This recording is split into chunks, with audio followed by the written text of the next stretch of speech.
Desmond Tutu once said, "My humanity is bound up in yours, for we can only be human together." We are different precisely in order to realize our need of one another. Today we stand in confirmation of our need for one another, affirming our strong community support at Wesleyan. Let us expound upon this support, not dwelling in complacency, not seeing these honors as a culminating end product, but by responding in active gratitude. Let us use our talents to do the most good that we can, in the knowledge that we have the tools to succeed, and with the wisdom that we can make real change in the world. We pause here to look back in celebration of past achievements, to look around us in recognition of our strength in community, and to look forward toward the realization of our diverse potentials. Today we lift up one another's unique talents in solidarity, for we can only be human together.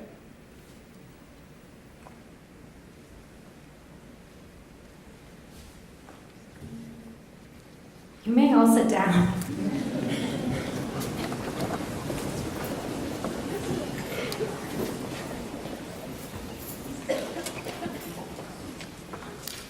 Welcome, seniors, students, staff. We are drawing near the end of our time here, and a celebration is in order. It was not a simple thing to progress, to meet the requirements before us, and to fulfill the student's role at the spine of this institution. The tenacity to withstand constant changing pressures and repeatedly rekindle embers into a flame is certainly deserving of a praise. Take a brief moment to consider our mascot. We will be graduating as Titans, those in Greek mythology that shaped the world and paved the way for the younger Olympian gods. Some of us here today will certainly shape the world and usher in the next generation to follow in the carving of mountains. However, Martin Luther King Jr. said that education which stops with efficiency may prove the greatest menace to society. We haven't just been given tools to change the world, but have also been taught ways in which to do so. Despite the overwhelming capability and potential in those of you before me, there is also humility. The students here are not ones to confuse the act of having with that of being.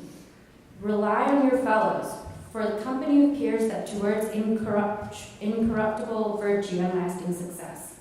Today we honor those that have taken the first step in this direction and gather in solidarity to ensure that each of us will continue moving forward, despite the unavoidable obstacles that have the gall to try to oppressing us. As Titans, we will stand up over and over again, and as Titans, we will stand together now.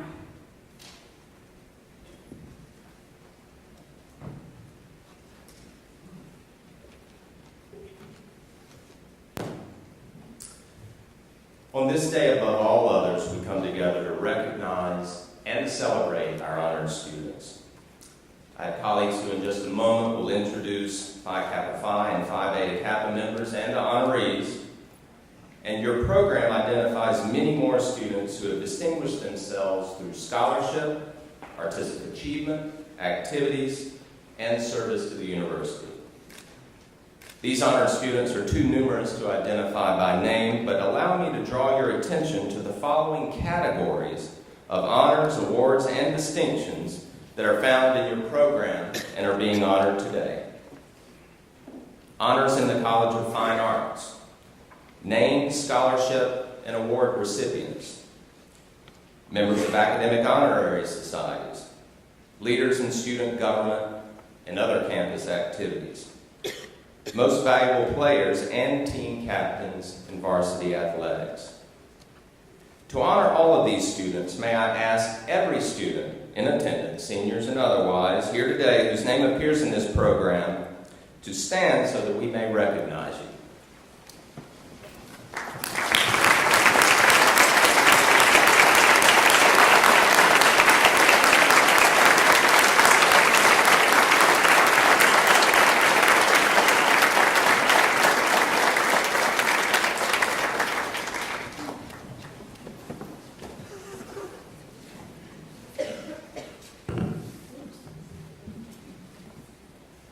The Honor Society of Phi Kappa Phi is the nation's oldest and and most selective interdisciplinary honor society. The Illinois Wesleyan University chapter was chartered in 1922, and it is the 31st chapter nationally. Phi Kappa Phi recognizes and celebrates the finest in scholastic achievements of students from every academic discipline represented at this institution. Invitations to membership in the society are extended to the top 7.5% of juniors and top 10% of seniors. Please turn to page 3 of your program, where you will find listed the members of the Illinois Wesleyan University chapter of the Honor Society of Phi Kappa Phi. For those seniors graduating in May, we wish you well as you begin your next adventure. And for those who are juniors, keep up with the excellent work, and we look forward to witnessing your many accomplishments next year. On a day like today, we gather as a community to honor those individuals in our midst who have reached significant milestones in their careers or who have achieved excellence. In that spirit, I ask at this time that all members of the society present, be they student, faculty, staff, alumni, or guest, stand now and be recognized by a round of applause.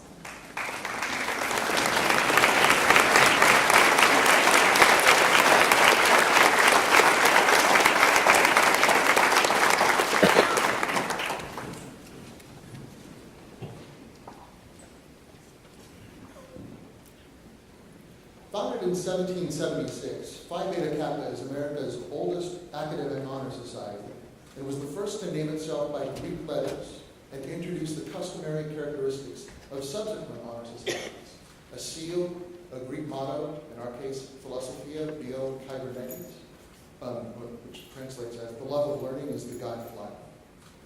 An elaborate initiation ceremony, a secret oath, a secret handshake, all of which will soon be revealed to this year's class of initiates. So this Sunday evening, April 12th, these new members will be inducted into the Lambda of Illinois chapter of Phi Beta Kappa, joining a society whose membership includes 17 United States presidents, 38 U.S. Supreme Court justices, and 136 Nobel laureates, as well as members of the faculty, administration, staff, guests, and students here today. And if you look on page 3 of your program, you'll notice the list of members among the students, including some who were inducted last year as juniors, and some the new initiates will be inducted on Sunday. So I would ask that if you're a member of Phi Beta Kappa or will be initiated into the society on Sunday, please stand now and be recognized.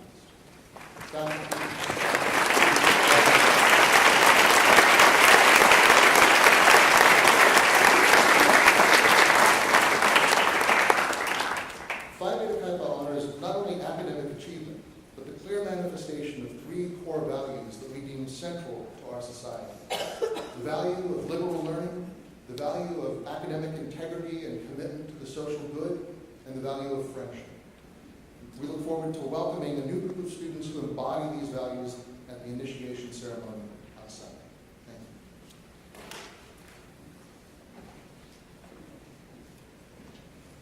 you. Sir Isaac Newton once described his accomplishments as the result of standing on the shoulders of giants, and I know that our younger faculty and certainly our students recognize the giants who have helped to support their accomplishments, and today we have the opportunity to recognize 3 members of our faculty who are retiring from the university with a collective years of service of 128 years. First, we acknowledge Miles Baer, Director of the School of Art, Professor of Art, who will retire after 36 years of service. Professor Baer came to Illinois Wesleyan as Director of the School of Art, where he taught painting, foundation of art, and theory and criticism. Professor Baer's iconic paintings have been exhibited in galleries and museums throughout the nation and the world, including recent acquisitions by the Dubuque Museum of Art, the Neville Museum Foundation, and the Mayo Clinic. An exemplar of the teaching practitioner, Professor Baer has inspired generations of Illinois Wesleyan University students as a mentor and a role model. Denny Bridges, Director of Athletics and Professor of Physical Education, will retire with 51 years of service. A member of the class of 1961, Coach Bridges joined the faculty in 1964. The longest-serving athletic director in Illinois Wesleyan history, he coached the men's basketball team from 1965 to 2001. During those 36 years, Illinois Wesleyan won 17 CCIW championships, made combined NCAA and NAIA national tournament appearances in 21 seasons, including 3 showings in the Division III Final Four, winning the national championship in 1997. Coach Bridges has set the standard for Illinois Wesleyan University's tradition of academic and athletic excellence, resulting in our being ranked 12th among all colleges and universities in the total number of academic All-Americans, including the most of any institution in the nation for men's basketball. He has made the Wesleyan way victory with honor. And we are lucky to have in our midst today Professor Bob Hippensteel, Professor of Biology who will retire after 41 years of service. Professor Hippensteel has taught animal physiology, neurophysiology, biostatistics, and experimental design, and many other courses during his distinguished tenure at Illinois Wesleyan. Professor Hippensteel's research includes work to help us better understand how cardiovascular systems regulate circulation and nutrient delivery on a local basis, and in related research, how clamworms control the rhythm of their vasomotion. The ways these research paths can inform each other has been a great example of the merits of how the liberally educated scientist can use breadth to strengthen depth, and how a great professor can engage students in his research in incredibly meaningful ways. Please join me in congratulating Professor Hippensteel.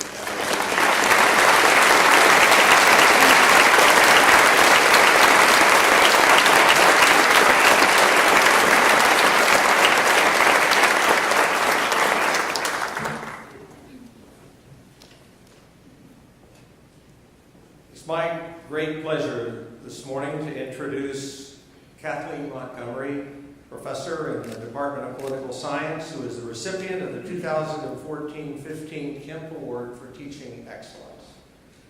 At Illinois Wesleyan, where teaching excellence is fundamental to our mission, there is no more significant recognition for a member of our faculty than the Kemp Teaching Award.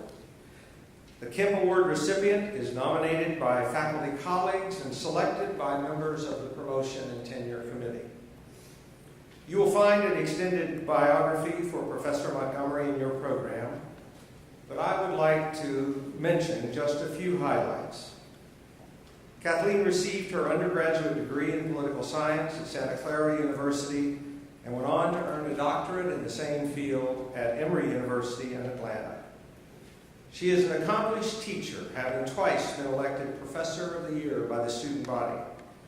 She provides instruction in areas like international and comparative politics and women and politics, and teaches gateway colloquia with such enticing titles as Sprawl and the Mommy Wars and Beyond. Last fall, the entering class of first-year students were the beneficiaries of Kathleen's creativity as a teacher in her remarks at the President's Convocation. Using an acronym provided by her daughter, a line from the movie Dead Poets Society, and the perspective of comedian Jack Black, Professor Montgomery captured the attention of students at an important but sometimes challenging time with the idea that they only live once and therefore should seize the day, and that the sole mission of the next few years would be to become a broader, deeper, more interesting, and more interested person. One of her nominators described Kathleen as someone who was constantly engaged in refining and expanding her pedagogy. She was among the faculty who gave early attention to Moodle as an online course management system, and more recently has become part of a group of faculty members exploring the possibilities associated with the so-called flipped classrooms. Kathleen also has a distinguished record as a mentor. In this regard, another nominator commented that she has been an invaluable advisor and advocate for her students, contributing to their success in graduate school and in securing jobs at leading universities. Professor Montgomery's recent scholarship has been focused on radical right-wing parties particularly in Eastern Europe, as well as women's access to the political process. Now, on a personal note, some of you may know that Professor Montgomery grew up in Mendocino County in California, and she has a strong attachment to the Mendocino headlands. I share her affection for that part of the country, both because of the natural beauty and because my wife and I were vacationing there when I received the call from the Board of Trustees in 2004 that I had been selected as the next president of Illinois Wesleyan. In fact, I rise each morning and grab my Brewery Gulch Inn cup for coffee. It gives me great pleasure to welcome to the podium Dr. Kathleen Montgomery, the 2014 Kemp Award winner.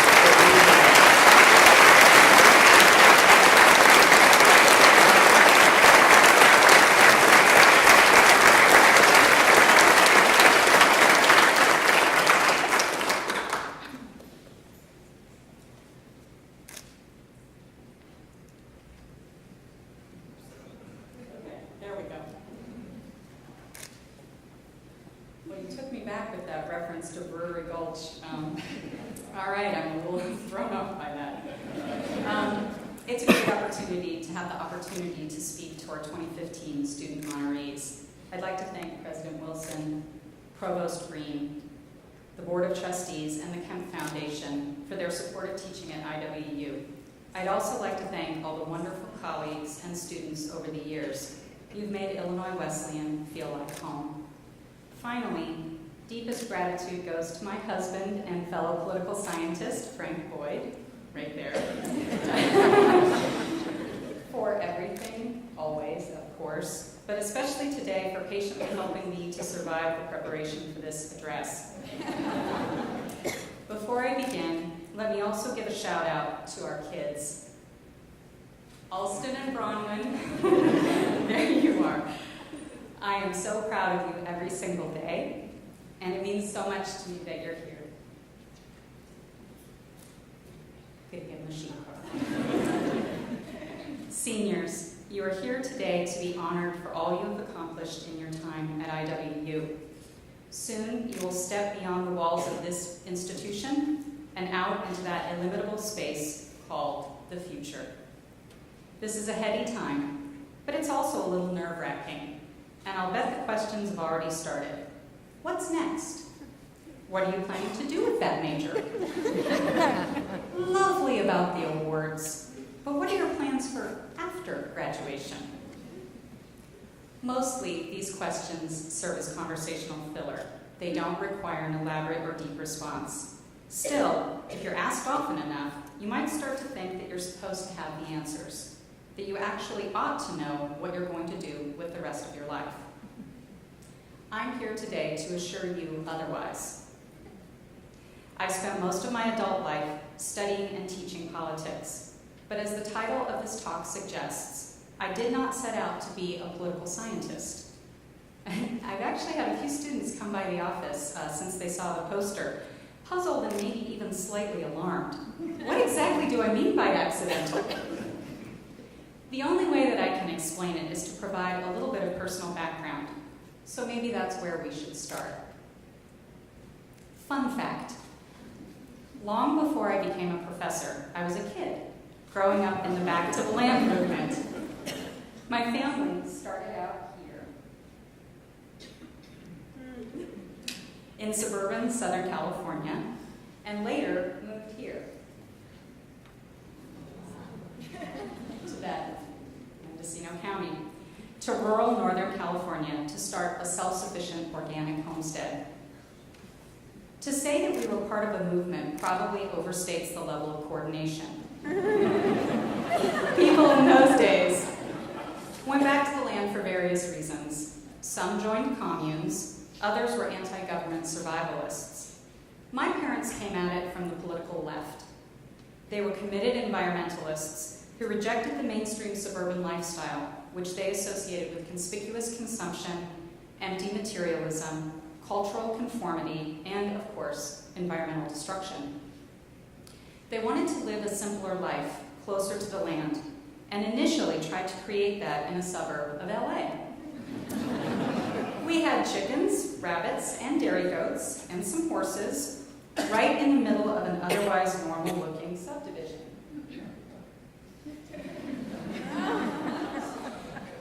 My parents tore up the lawn and replaced it with raised beds.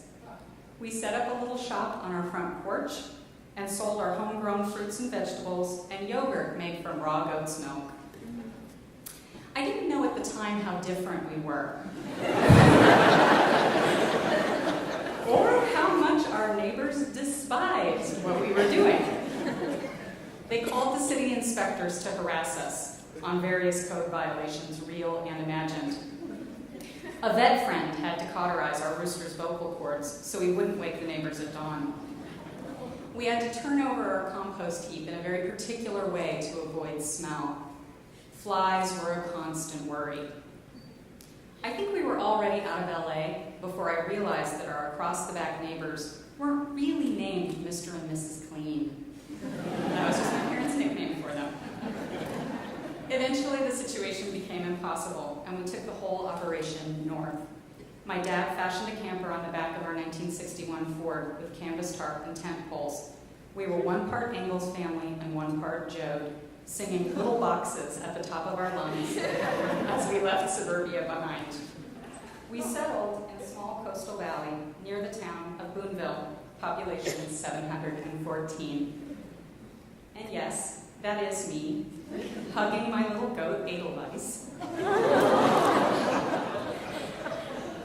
What is the road that leads from milking goats in Northern California to teaching college in Central Illinois? It's been a strange trip.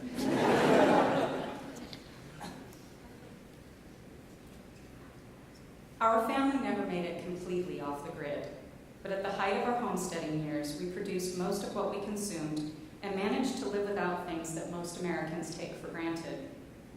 It would be natural to conclude that this countercultural upbringing drew me toward politics. But the Back to the Land movement was a politics of daily living, reconfigured as a politics of resistance.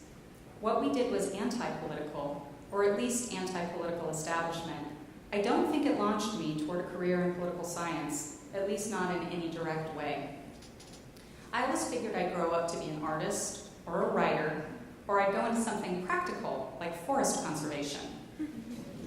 Political science really snuck up on me. The program you're holding says that I have a doctorate in comparative politics with specializations in post-communist Eastern Europe and gender politics. That makes me sound like the sort of person who was born with a plan and just unwaveringly followed it through. But that could not be less true. In college, I changed my major multiple times and wound up with political science mostly because it had relatively few requirements. This will sound familiar to students in the room. I applied to graduate school in 3 different fields and went to the program that gave me the most money, which happened to be political science. In 1989, I headed off to grad school to study comparative communism. By the end of the year, the Berlin Wall had come down, the Cold War was over, and I had a new field, comparative democratization. I only started studying gender politics when I came to IWU and was asked to develop a Women in Politics course. Even my original interest in Eastern Europe was born of a happy accident. I was studying abroad for my junior year in Vienna. Like so many study abroad experiences, mine threw open about 1 million doors. One frustration, though, was that I couldn't afford to taste all the beautiful cakes and pastries in the shop windows. This is a problem. But then I discovered communist Hungary. Budapest, which was basically Vienna's down-on-the-heels imperial sibling, had all the same cakes, but at a fraction of the price. That was it. That was it for me. I was hooked. I've returned to Hungary many times over the years for language study and field research. I've traveled throughout the former Eastern Bloc and discovered many compelling interests that continue to tie me to the region. but it really and truly did all begin with cake. So far, I've focused on the accidental nature of my career path, but that probably underplays the role that a few core interests have played in pulling me along. To show you what I mean, I'd like to spend a few minutes describing some of my research. It is spread out across a variety of empirical contexts, but there is, I think, a common thread, a conceptual thread that runs through it all. Regardless of the specific topic, I've been concerned with issues of representation, political equality, and inclusion. My earliest research looked at the representative roles of members of, that had been elected to a newly democratized parliament, the Hungarian National Assembly. That place. Most of the members of that parliament in the early 90s were amateurs. They were new to politics. Under the communist regime, they had been veterinarians or dentists or historians, but now they were elected democratic representatives. I conducted interviews to find out who they saw themselves as representing and how they thought a member of parliament ought to do the job. Actually, I've shown you this picture of the Hungarian parliament rather than the more common view, which is from across the river, because during that research, I managed to get my hands on a press pass so that I was able to enter through this back side entrance with the other journalists. That was a lot of fun. When I started studying gender politics, I researched the factors inhibiting women's access to power in post-communist societies. Women have been largely excluded from party formation and constitutional debates during the democratic transition period. After transition, they faced substantial new barriers with the rise of ethnic nationalism and the persistence of patriarchal cultural norms reflected in the mostly male party leaderships. In this photo, talking with a microphone, you can see a group of women in the Hungarian parliament protesting a male mayor who admitted to violently beating his wife and fracturing bones in her face, but then refused to resign. His party, Fidesz, the ruling party, refused to force him to resign. The signs that the women are holding, first of all, they put some paint to black their eyes. The signs that they're holding call out the ruling party. They read, "Fidesz boys, wife beaten is good, right?" This sarcastically refers to a folk saying, "Money counted, wife beaten is good."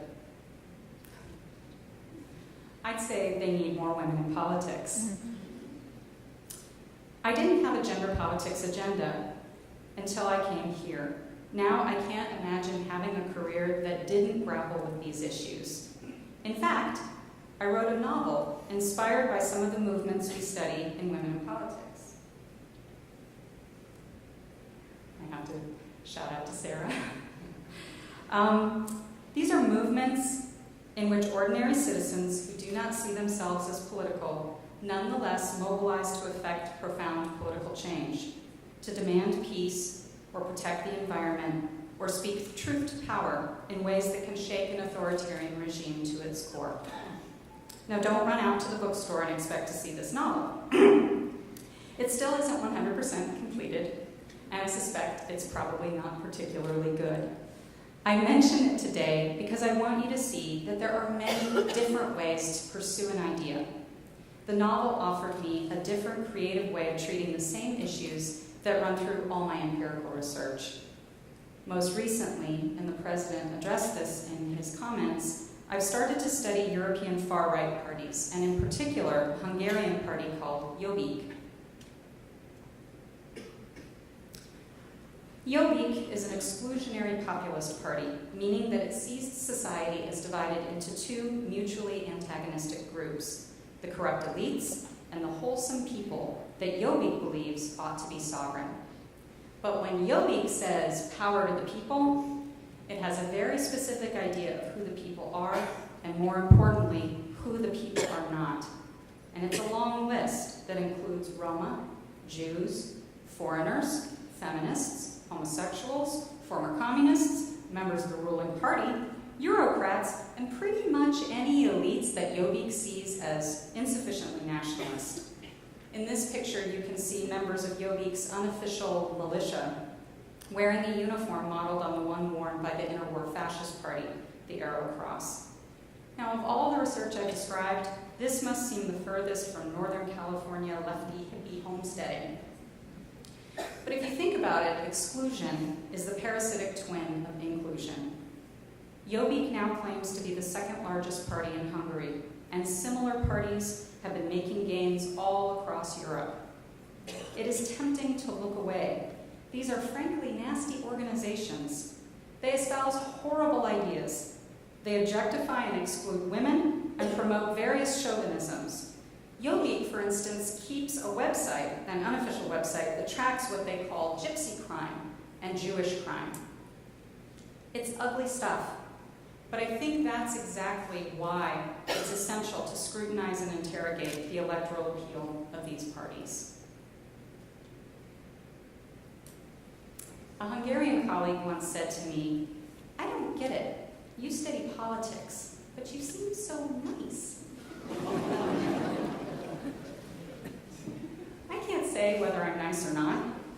With finals coming up, I'm sure my students would tell you that the matter is far from settled.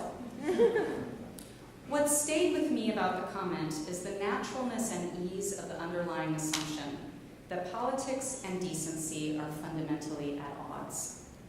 You all know the stereotypes. Politicians are idiots, numb, incompetent bureaucrats, or else they're craven, power-obsessed sociopaths.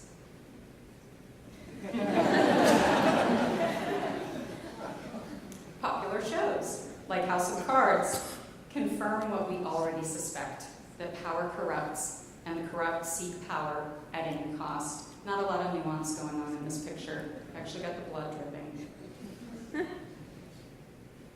Meanwhile, comedians build whole shows around the simple device of pointing out and commenting on the absurdity of political behavior, rhetoric, and media coverage. Now, any student of mine, and I see some of you out there, will tell you that I love political satire, and I often bring clips into class. I also love to laugh with my classes about parliamentary brawls. This is poli-sci humor, folks, and Ukraine has given us a lot to look at over the past couple of years. We also love angry citizens pelting their leaders with foodstuffs. I think here we have eggs and flour, but other foods will do. And for poli-sci people, there is absolutely nothing better than a rowdy session of Prime Minister's Question Time in the British House of Commons, like this one featuring Prime Minister David Cameron. We've got a new hand gesture from the Senate. I would have thought, either after today's briefing in the papers, the hand gesture for the Shadow Chancellor should be bye-bye. You don't need it to be Christmas to know when you're sitting next to a turkey.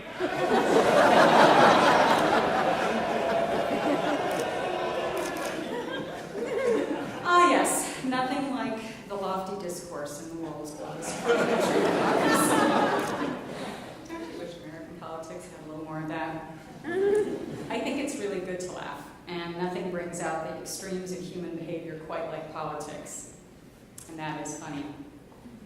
I don't think, however, that we should use humor or cynicism to distance ourselves from politics, and I definitely don't think that politics is an unworthy topic of study for decent people.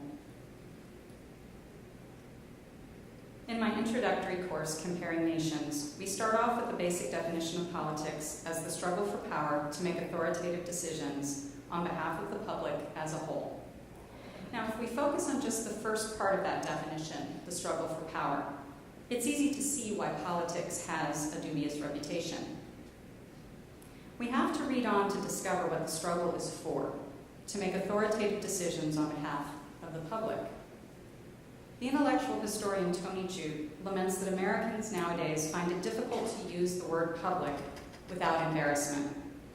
We tend to reduce all of politics to rational calculations about self-interest, and treat with cynicism notions like public service, public-mindedness, public goods, and the public interest. The popular TV show Parks and Recreation derives its humor from turning that audience cynicism on its head. We get the character of Leslie Knope, a local public servant who loves her small Midwestern community of Pawnee and genuinely wants to serve the people in it. Now, I'm not going to stand here and tell you that the reality of politics is all selfless public service. If it were, Leslie Knope wouldn't be very funny. Politics is responsible for much of what is worst in human history. But politics is also about making decisions on behalf of the public, and it is within our power to ask whether a particular legislative act or judicial ruling is good or just or fair, whether it will make society or the world a better place. Thomas Piketty, author of Capital in the 21st Century, writes, "Where there is socioeconomic inequality, politics is never far behind." I would argue that the same is true about political exclusion and injustice. How can you demand justice without asking about politics, about authority and legitimacy, without asking who gets treated as a part of the body politic? I'm thinking now of Yogi. Who gets to sit at the decision-making table and who does not? Those are all fundamentally and inextricably political questions.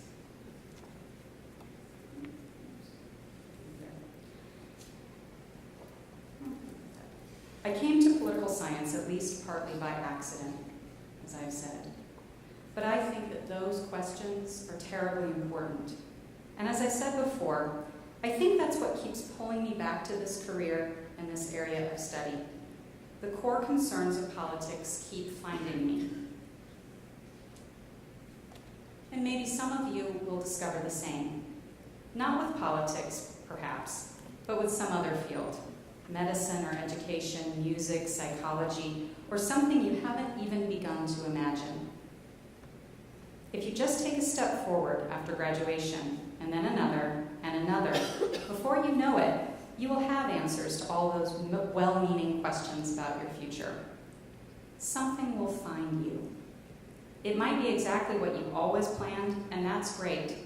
But it's just as likely that life will throw you some interesting curves, and you will realize when you look back on it that you were able to discover your direction and purpose precisely because things did not turn out exactly as you thought or expected they would. What I've learned from my own experience is that there is no single juncture in life on which everything hinges. You don't have to have a plan that maps out the rest of your days. Certainly not. I'm just about to graduate from college. You've already accomplished so much. And your education at Illinois Wesleyan has given you the judgment to let your interests guide you, to stay open to change and discovery, and to move forward with confidence. All the rest will follow, I promise. So to all the honored members of the class of 2015, let me say on behalf of the faculty, good luck and congratulations. We can't wait to learn how your stories will unfold. Thank you.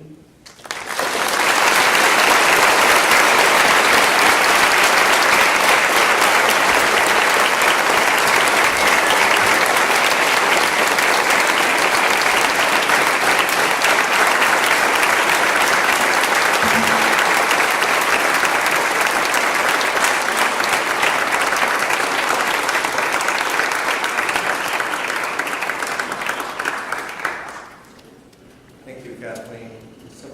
Simply wonderful. The Kemp Foundation has supported the university's award for teaching excellence since 2009. This annual award honors a faculty member who represents our highest ideals in terms of instruction, and we are delighted that the Kemp family and the Kemp Foundation share our desire to recognize outstanding teaching at Illinois Wesleyan. As some of you may know, Parker Kemp is a resident of Bloomington and served on the Wesleyan Board of Trustees for many years. Besides funding this award, Parker and his family also made a gift a few years ago that was used to create the Glenn and Roseanne P. Kemp Commencement Plaza in front of State Farm Hall. Glenn and Roseanne were Parker's parents and were both graduates of Illinois Wesleyan. Parker's daughter, Renee Schaefer, is here today. Please join me in a round of applause to thank Renee and all members of the Kemp family for their generous support of the university.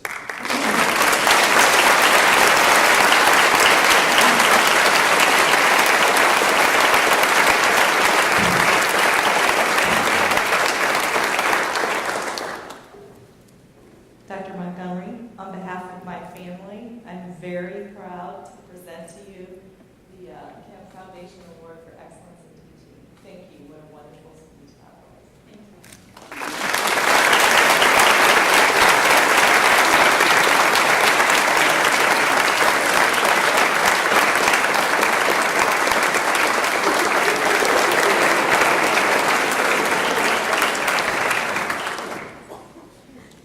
I'd like to mention that all previous winners of the Campus Award for Teaching Excellence are printed on the backs of your programs.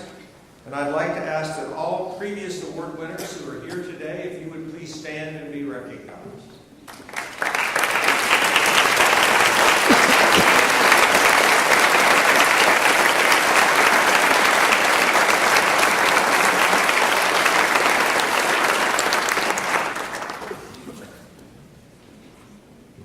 Well, as you know, Illinois Wesleyan is fond of its traditions, and one of those is the tradition of the unveiling or revealing of the next Kemp Award winner. For those of you who have not attended this event, the provost is expected to give you a set of clues that become progressively less obtuse until we eventually know whom we will be honoring. Clue number 1. Ce serait un grand indice, mais ironiquement, la gagnante de cette année ne comprend pas ce que j'ai dit. Number 2. On the moon, this year's winner weighs less than 20 kilograms. That eliminates almost no one. By rearranging the letters of this year's recipient's name, you cannot spell aardvark. But our winner's name is an anagram of fan children. Our recipient knows that the love you take is equal to the love you make, but I think her, now there's a useful clue, favorite Beatles song should be across the universe. This year's Kemp Award recipient has been high many times in New York State.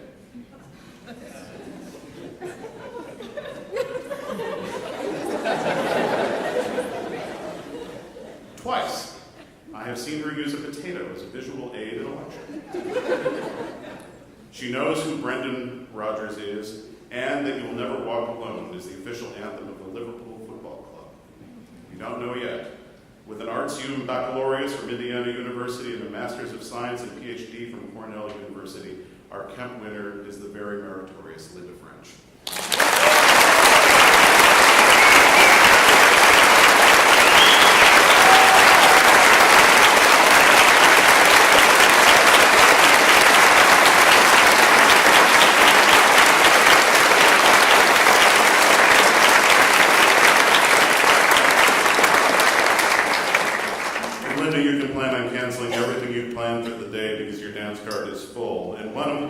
One of those events, I invite all of you this afternoon to please come to the Merwin Wakely Galleries in the Ames School of Art to congratulate both Professors French and Montgomery at the annual honors reception. Thank you.